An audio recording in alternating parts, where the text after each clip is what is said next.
皆さんごきげんよう、上川かおるです。今回取り上げる話題は、ウクライナ軍がロシア軍の戦闘機4機を1日で撃墜したという報告を行っています。今回の動画では、ロシア軍とウクライナ軍、その対空戦闘能力の力関係の変化について解説を行っていこうと思います。なお、この動画を見終わった頃にあなたはきっとこう思うでしょう。ロシア軍の歩兵はもう生きた心地がしないだろうなと。なぜそう思うか、この動画を見ながらあなたはきっと納得するはずです。それではウクライナ軍によるロシア軍戦闘機撃墜のシーンから見ていきましょう。こちらの映像はウクライナ軍が公表したロシア空軍機の撃墜シーンです。今火花が散りましたが、これは地上から対空ミサイルスティンガーを命中させたところです。ミサイルが命中して撃墜されたわけですが、パイロットの姿というのもこちらの映像からわかります。画面の下の方、白い丸2つがありますが、こちらがパラシュートを使って降下するパイロットです。こちらは別の機体、ロシア空軍機が被弾し、エンジンから火を吹いています。ただしこの映像というものは墜落シーンまでは収められておらず、この機体については撃墜できたかどうかについては今のところ確認はできていません。ただし、このような状態ですから、もはや戦闘続行は不可能だと考えられています。ウクライナ軍の公表した映像からわかることはいくつかあります。まず第一に、ロシア空軍機が低空飛行をしており、そのためにカメラ撮影の高さと同じかその下の方でロシア空軍機が攻撃され墜落したということです。そしてもう一つわかることは、映像が切り替わったということは、撮影するカメラが一つではなかったということです。おそらくこの撮影はウクライナ軍の大型ドローンを使ったものだと思われますが、大型ドローンの方が高度から言えば戦闘機よりも上にいたかもしれないというこの事実は、この地域における航空優勢がどちらにあるかを示しています。例えば、ロシア空軍機の場合だと、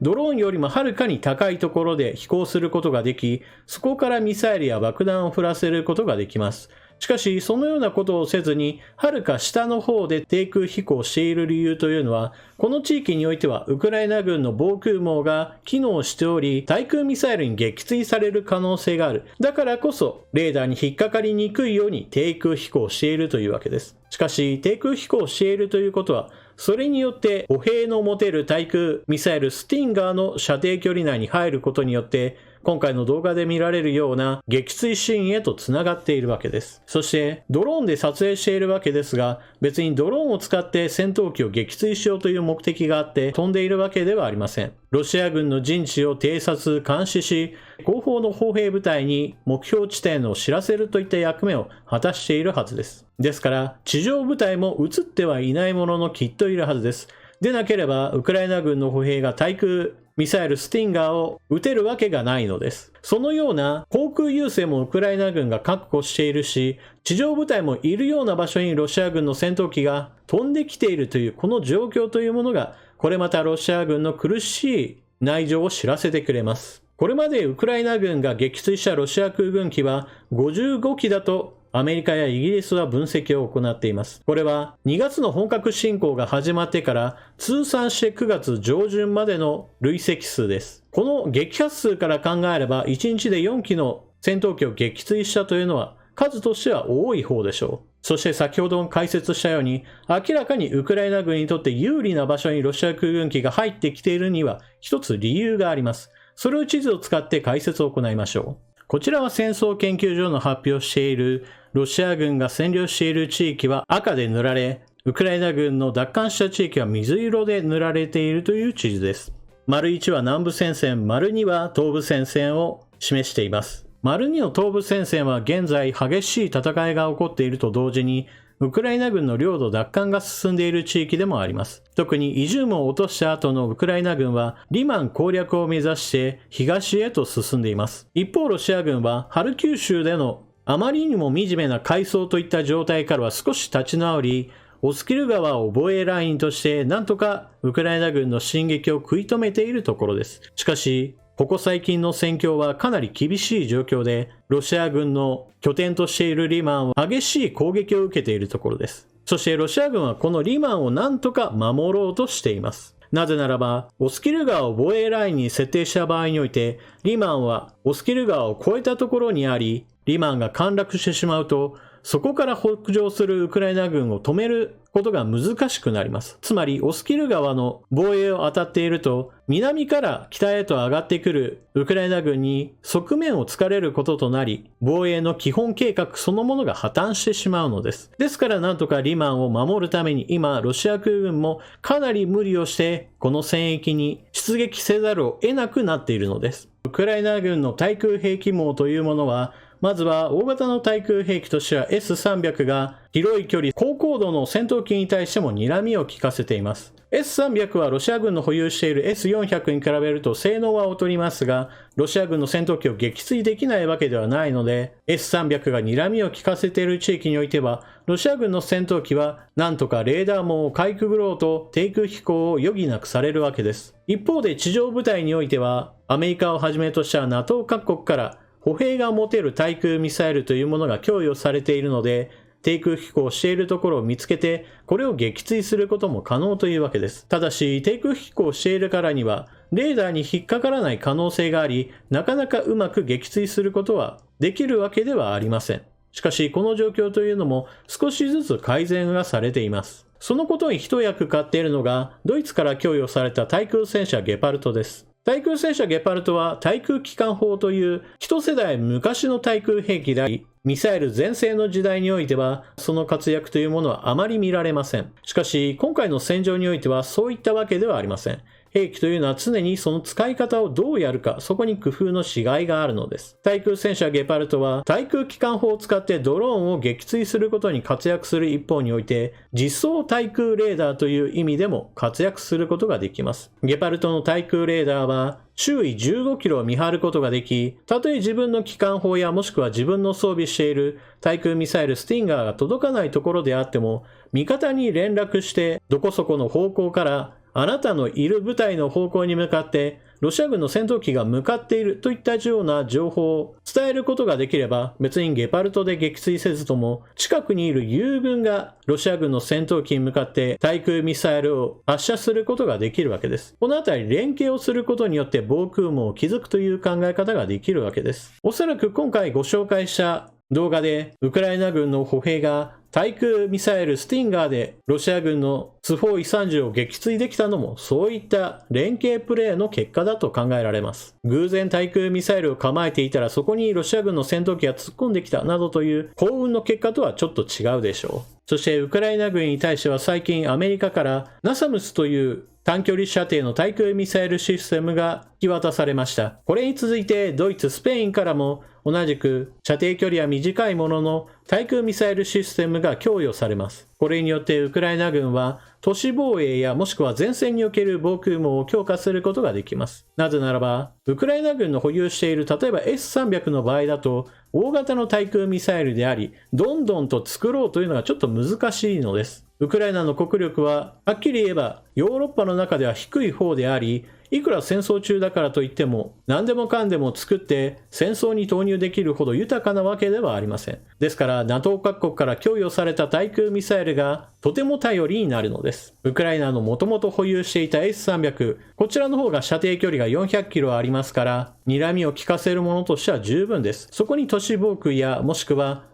前線で小回りの利く対空ミサイルといったものを組み合わせることによって強固な防空網というものを築くことができます。こうした話をするとなんだかウクライナ軍の話ばかりで、ウクライナ軍の防御網が随分と強いように少し言い過ぎではないかと思われる方もおられるでしょう。しかし実際そうなのです。例えばロシア軍の方も防空網は今のところ多くの地域ではまだ健在です。そのためウクライナ軍もロシア軍と同様にして戦闘機は低空飛行、ヘルも低空飛行、ドローンだって迂闊な行動は取れないものです。しかし両軍の防空網の今後については明らかにその明暗ははっきりと分かれていくでしょう。その運命の分かれ道は対レーダーミサイルの活用がどれだけできるかにかかっています。まず第一にロシア側の方は対レーダーミサイルを保有していたはずでした。ここでなぜ過去形として表現するかといえば、それは本格的な侵攻が始まった初期からロシア軍は対レーダーミサイルを使ってウクライナ軍の対空レーダー網を破壊しようとしたはずだからです。しかし現実問題、ウクライナの防空網は未だ健在です。このことが示しているのは一体何かといえば、ロシア軍が持っていた対レーダーミサイルはソ連時代に開発され、それ以後もバージョンアップを重ねて保有数がそれなりにあったはずなのにもかかわらず、すでに使い果たした上で、それらの命中率があまりにも低いために、ウクライナ軍の防空網が今も生き残ったということが考えられます。少なくとも対レーダーミサイルを全く使わずに今も保管していて、それで苦戦しているなどというちょっと意味不明なことはヒットしていないだろうというのが私の考え方です。そうした意味において、ロシア軍の方には対レーダーミサイルをここからさらに補充生産して大量に投入して、ウクライナ軍の対空レーダー網を破壊することができるかといえばほとんど不可能でしょう。なぜならば、ロシア軍の使った精密誘導兵器というのはほとんどが再生産が不可能か、もしくは生産することができてもごくごく少量に過ぎないというのが今のところ各国からの制裁の結果として現れているというのがほぼ定説となっています。一方においてウクライナ軍に提供している対レーダーミサイルはどうかといえば、これは今アメリカから供与されているものです。アメリカの対レーダーミサイルも1980年代に完成したものであり、以後バージョンアップが続けられる中で普通に生産される別に最新鋭のものでも何でもないと言えることもできます。ですから発注さえかければメーカーが作ってくれるものであり、ロシアのようになくなったから生産に困るなんていうことはありません。そしてアメリカから供与され続けるということを考えれば、防空網が打撃をより多く受けるのは明らかにロシア側の方であり、それによって航空戦力の支援を受ける割合としていっても、ロシア軍の方はどんどんと空軍の援護を受けられなくなっていきます。対レーダーミサイルというのはそうした防空網に穴を開ける力があり、兵器があるのとないとではその後の展開が随分と変わってくるものなのです。そして防空網に対レーダーミサイルで穴を開けることがどんどんとできるようなことができれば、当然のようにより作戦の自由度はウクライナ軍の方が上がっていきます。例えば戦闘機だけではなくヘリや大型ドローンがどんどんと地上攻撃を一方的に行えるようになってくれば、地上軍にとっては非常に苦しい戦いを強いられることとなります。そして苦しい戦いの中でロシア空軍が無理をして出撃をすれば、それはウクライナ軍の防空網に引っかかるわけで、多くの機体を今後も失う可能性があるわけです。戦闘機を失うということは高価な兵器がなくなるといっただけではなく、それを操縦するパイロットを育成するための莫大膨大な時間というものも同時に失われることを意味します。戦闘機の機体を生産するという意味においても、ロシア軍は生産能力が非常に低い国ですし、パイロットを養成するにも非常に時間がかかることから、失われた戦力を取り戻すことは相当に困難です。ですから私の結論としては、空軍力が落ちる傾向しかちょっとありえないなというロシア軍に対して、少しずつ状況が改善し、作戦の自由度が上がっていくウクライナ軍の方が、戦闘機、ヘリ、大型ドローンと地上部隊の連携攻撃がどんどんと増えていくという意味において、やはり有利なのはウクライナ軍だと思います。このような全体構造を考えると、ロシア軍は明らかに苦しくなっていくというのがわかるわけですが、これに何とか歯止めをかけようとしているのがプーチン大統領の動員令です。非常に恐ろしい考え方ではあるのですが、結局のところ地上攻撃を行う空軍力があったとしても、実際その戦場を支配することができるのは、どちらの部隊が地上に居続けることができるかにかかっています。例えば街を奪還しようと思っても、どんなにヘリやドローンがその街の上空にいたとしても、ロシア軍の兵士が居座り続けているのであれば、その街は奪還したとは言えません。街を取り戻そうと思ったら、空からの攻撃も重要ではありますが、最終的にはやはり地上部隊がその街を取り戻すまで戦わなければならないわけです。ですから、地上部隊の兵士をどんどん追加して、なんとかウクライナ軍の進撃を止めようというのが、プーチン大統領の苦し紛れとも思えるような、しかし実際のところ戦闘になれば非常に手強い問題を生み出すわけです。そうした意味で今後の戦争の展開としては、ロシア軍の犠牲者数というのはここからどんどんと膨れ上がっていくと私は考えています。このようなシナリオというのをロシア国民がよく理解して、プーチン大統領がこのまま戦争指導をしていたら大変なことになるということを意識しない限りは、残念ながら今回の戦争の終わりはなかなか見えてきません。おそらくプーチン大統領は自分で負けを認めることができないからです。というわけで今回の動画は、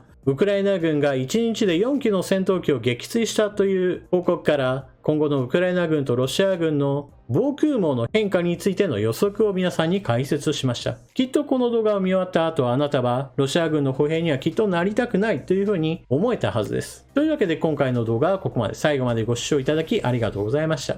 チャンネル登録していない方はぜひともチャンネル登録していってください。そして動画を見終わったら評価ボタンのクリックとコメントの書き込み、また投げ銭機能のあるところではぜひともご利用ください。それでは次の動画でまたお目にかかりましょう。またね。